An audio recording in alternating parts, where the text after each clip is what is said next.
Hey everyone, welcome back to Speak Smart IELTS, the podcast where we explore the ideas shaping our modern lives, from technology to mindset, from human connection to personal growth.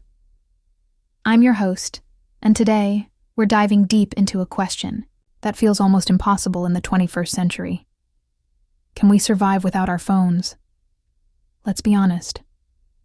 Our phones are the first thing we touch in the morning and the last thing we see before bed. They've become extensions of ourselves. Our planners, our cameras, our entertainment hubs, our maps, even our memory banks. We depend on them for almost everything. And yet, that dependence is starting to cost us something far more valuable than convenience: our attention, our presence, and maybe even our peace of mind. Think about the last time you left your phone, at home by accident. Remember that sudden panic that hits your chest? That weird feeling of being cut off, almost like you've lost a part of your body? That reaction tells us everything about the modern relationship between humans and technology. We're not just using our phones anymore. We're attached to them, physically, emotionally, psychologically. When smartphones first appeared, they were tools, brilliant tools, designed to make life easier. But somewhere along the way, the tool turned into the master. Now it feels like our devices decide what we pay attention to, what we think about, even how we feel about ourselves.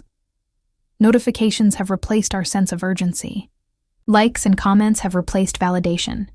And it's not your fault. These devices are engineered to keep you hooked. Tech companies hire behavioral psychologists to design apps that hijack your attention, using colors, sounds, and micro-interactions to create dopamine loops. Every ping, every red dot, every new message is a tiny shot of pleasure.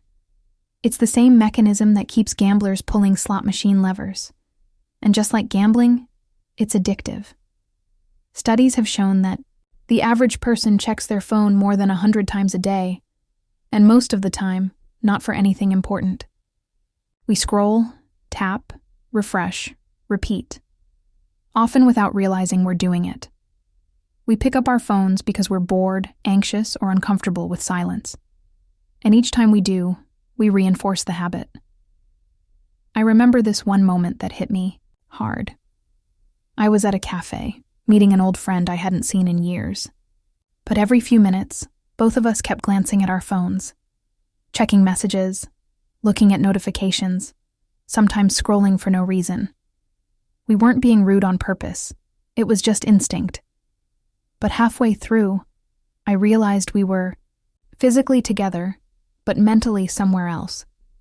Two bodies, one conversation, and a dozen invisible digital worlds competing for our attention. That's when I started thinking seriously about the idea of a digital detox, a period of time when you intentionally disconnect from your devices to reset your mind and habits. It sounds simple, but in practice, it's one of the hardest things to do in our hyper-connected world. Because the moment you try to put your phone away, the withdrawal begins. You start wondering what you're missing. You think about the messages piling up, the news you're not reading, the posts you're not liking. It's uncomfortable, like trying to breathe underwater. And yet, underneath that discomfort, something incredible starts to happen. When you turn off the noise, you start hearing your own thoughts again. You start noticing the world around you, the sound of rain, the taste of your coffee, the way sunlight falls on your desk. You realize how much beauty you've been overlooking while staring down at a glowing rectangle. But before we talk about how to detox, let's explore why we've become so dependent in the first place. It's not just about convenience. It's psychological, even biological. Human beings are wired for connection. For most of history, we connected face-to-face, through voice, touch, and shared experience. But now, digital platforms have replaced that with virtual connections, likes, comments, messages. The problem is, these interactions simulate connection but don't fulfill it. They give us the illusion of being seen and heard, but the satisfaction fades quickly, leaving us craving more. Social media, especially, is like fast food for the brain. It fills you up for a moment, but leaves you hungry for more. You scroll, for validation, for stimulation, for that hit of novelty. But it's never enough. Because these platforms are designed to keep you chasing. The feed never ends. There's always another post, another video, another distraction. And the cost? Focus, creativity, presence, real relationships. A study by the University of Texas found that even having your phone on the table, not using it, just seeing it, can reduce cognitive capacity.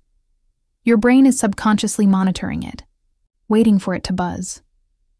That small part of attention you lose, multiplied by hundreds of interactions a day, is why we feel mentally exhausted without realizing why. That constant low-level distraction also impacts how we think. We've become conditioned to consume information in tiny bursts, short videos, quick headlines, 10-second updates. Our brains have adapted to expect stimulation at that pace. So when we try to read a long article or focus on deep work, it feels almost impossible. We reach for our phones because stillness feels foreign. And here's the paradox. We complain about being busy, overwhelmed, burnt out. Yet the moment we have free time, we reach for the very thing that's draining us. We don't give ourselves space to rest, reflect, or just be. So why do we keep doing it? Because in some way, our phones make us feel safe. They give us something to hold, something to do. They fill the awkward silences. They distract us from loneliness, from anxiety, from uncertainty. But at the same time, they amplify those same feelings. The more connected we are online, the lonelier we feel offline. I remember reading a line from the psychologist Sherry Turkle. We expect more from technology and less from each other. That one sentence sums up our modern condition. We've become afraid of being alone, so we fill every quiet moment with a screen. Waiting in line, sitting on a bus, walking down the street. We can't just be. We have to check, swipe, type, scroll. Because silence now feels like absence. But silence used to be sacred. It was where ideas were born, where emotions were processed, where we met ourselves. When we remove that silence completely, we lose a kind of inner space, the space where reflection happens. That's why so many people who try a digital detox describe it as coming back to themselves. They're not just cutting off distractions. They're rediscovering who they are without the noise. Of course, not all phone use is bad. Technology connects families across continents. It lets us learn, work, and share ideas. It gives voices to those who might otherwise go unheard. The issue isn't the technology itself. It's our relationship with it. It's when we stop using our phones as tools and start letting them use us. So what would happen if you took a break, even just for a day? Imagine waking up and not checking your phone. You open your eyes, and instead of diving into emails and notifications, you just breathe. You stretch. You look out the window. You let your thoughts wander. That's a form of freedom, one most of us haven't felt in years. And yet, as soon as you picture it, there's that voice in your head saying, "But what if someone needs me? What if I miss something important?" That's the anxiety that keeps us tethered, the fear of missing out, or FOMO. It's powerful because it plays on one of our deepest human needs, belonging. We fear being left behind, being forgotten, being disconnected. But here's the truth. Real connection doesn't disappear when you put your phone down. The people who matter will still be there. The world won't stop spinning. What will change is the way you experience it. I once met a writer who did a month-long digital detox in the mountains. No phone, no laptop, no social media, just books, walks, and pen and paper journaling. When she came back, she said something I'll never forget. It wasn't that I found peace. It was that I remembered I already had it. That sentence hit me like a wave. Because we all have that peace, somewhere beneath the noise. We've just forgotten how to access it. Sometimes, all it takes is one small experiment. Try turning your phone off for an evening. Leave it in another room. Notice what happens. You'll probably feel restless at first, maybe even anxious. But then, slowly you start to relax.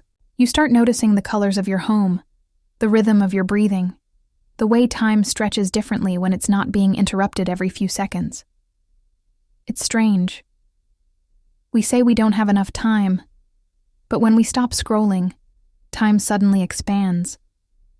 We realize we're not as busy as we think. We're just constantly distracted, and that's the hidden cost of our phone addiction. Not just lost time, but lost depth. We're losing our capacity for deep thought, deep work, deep connection. Everything becomes shallow, fast, replaceable. We consume more but experience less. There's a term psychologists use, continuous partial attention. It means your attention is never fully on one thing. You're always half here, half somewhere else. And that's what our phones do. They fragment our focus into tiny, meaningless pieces. You can't build a meaningful life out of fragments. When I first tried my own digital detox, I thought I'd last maybe a few hours. But something surprising happened. By the second day, I started feeling lighter. My mind, which had been buzzing nonstop, began to quiet down. I found myself reading again, writing more, listening more deeply. I even slept better. It was as if my brain was slowly rebooting after years of running too many tabs at once. But I also realized something deeper. Detoxing isn't about hating technology or rejecting modern life. It's about remembering how to be human again. Because somewhere along the way, we started outsourcing everything that makes us human. Memory, attention, creativity, even emotion.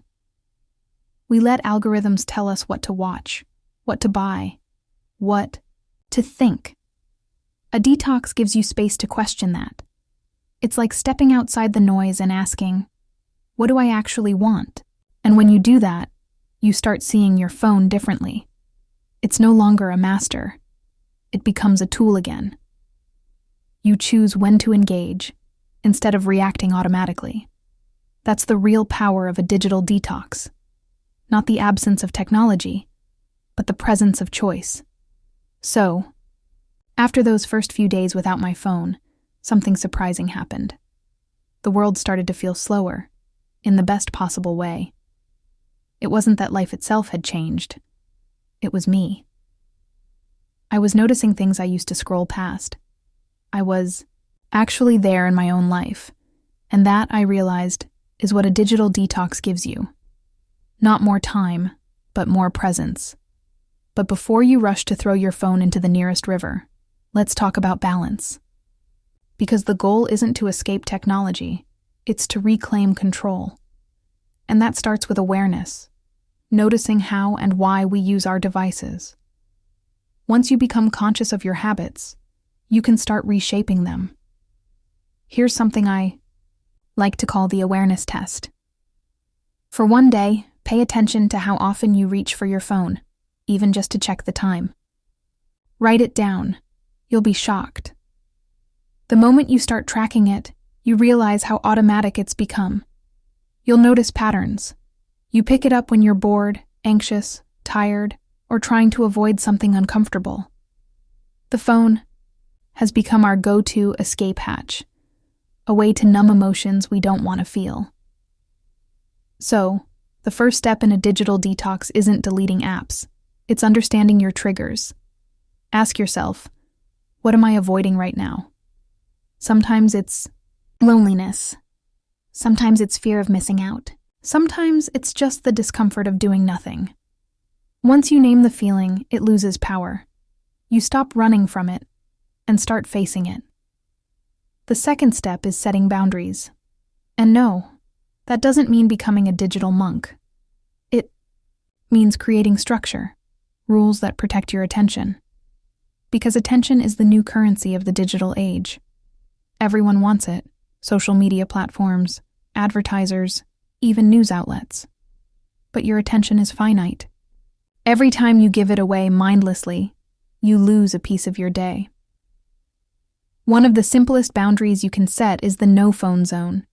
It could be your bedroom, your dining table, or even the first hour after waking up. Keep your phone out of reach during those times. You'll be amazed how much more peaceful your mornings feel when you're not immediately hit by emails, headlines, or notifications. Another great trick: digital Sabbath. It's an idea borrowed from ancient tradition, 1 day a week with no screens. Of course, you don't have to go completely offline. Maybe you just avoid social media for a full Saturday. Use that time to read, walk, cook, talk, or simply rest. It sounds simple, but it can feel revolutionary. When I started doing digital Sabbaths, the first few times felt weird. I didn't know what to do with myself. But then slowly, I started filling that space with real things. Long conversations, spontaneous adventures, moments of boredom that turned into creativity. I realized that boredom isn't the enemy. It's actually the birthplace of ideas. Think about the last time you had a creative thought in the shower or while driving. That's not a coincidence. Your brain needs empty space to connect ideas. But when we fill every moment with scrolling, we rob ourselves of that mental silence, the very silence where imagination grows. A friend of mine, an artist, once told me something that stuck with me. My best ideas come when I'm doing nothing. And it's true. Inspiration rarely strikes when you're staring at a screen. It comes in stillness. Let's also talk about FOMO, the fear of missing out. It's one of the biggest reasons we stay glued to our phones. We're terrified that if we disconnect, we'll fall behind. In work, in trends, in social life. But here's the paradox. The more connected we are, the more we actually miss out on what's real. Because when your eyes are always on the screen, you're not fully present in the moment you're living. During my detox, I realized that most of the things I thought I'd miss, the updates, the memes, the endless stories, didn't matter. They came and went. The world kept spinning. What mattered was how I spent my attention. And once I stopped giving it away so easily, I felt lighter. Freer. That's the secret of digital detox. It's not about deprivation. It's about liberation. You're not losing connection. You're gaining clarity. You start to see which parts of your digital life actually bring you joy, and which ones just drain your energy. Here's a practical way to start. Make 2 lists. List A, the apps, platforms, or tools that genuinely add value to your life. Maybe it's Spotify for music, Google Maps for travel, or WhatsApp for staying in touch with family. List B, the ones that leave you feeling anxious, distracted, or insecure. You know the ones. Now look at both lists. Ask yourself, how can I spend more time with the tools from List A and less with those from List B? You don't need to quit everything cold turkey. Just adjust the balance. You're redesigning your digital diet, keeping what nourishes you, letting go of what poisons your peace. Another powerful step is to change your environment, because willpower alone isn't enough. If your phone is sitting on your desk buzzing every 5 minutes, you'll pick it up. It's human nature. So, make it harder to reach. Leave it in another room when you're working. Charge it outside your bedroom at night. Out of sight, out of mind. And trust me, it works. You can also use technology to fight technology. There are apps that help you track your screen time, block distracting websites, or set time limits on social media. Paradoxical? Maybe. But sometimes you need to use the system to outsmart the system. Now, let's be honest. Detoxing isn't always pretty. There will be moments when you feel restless, even irritated. You'll reach for your phone out of habit, only to realize it's not there. That discomfort is part of the process. It's your brain recalibrating, learning how to be okay with stillness again. So don't fight it. Embrace it. It means you're healing your attention span. When you push through that discomfort, something magical happens. You start noticing details you hadn't seen in years. The sound of rain, the smell of your coffee, the way sunlight hits your wall in the morning. These little things, the ones we often overlook, become surprisingly meaningful. One Sunday during my detox, I spent an afternoon reading an actual book. Not an e-book, not a summary, but a physical book with pages that smelled like paper and ink. I lost track of time, and when I looked up, it was sunset.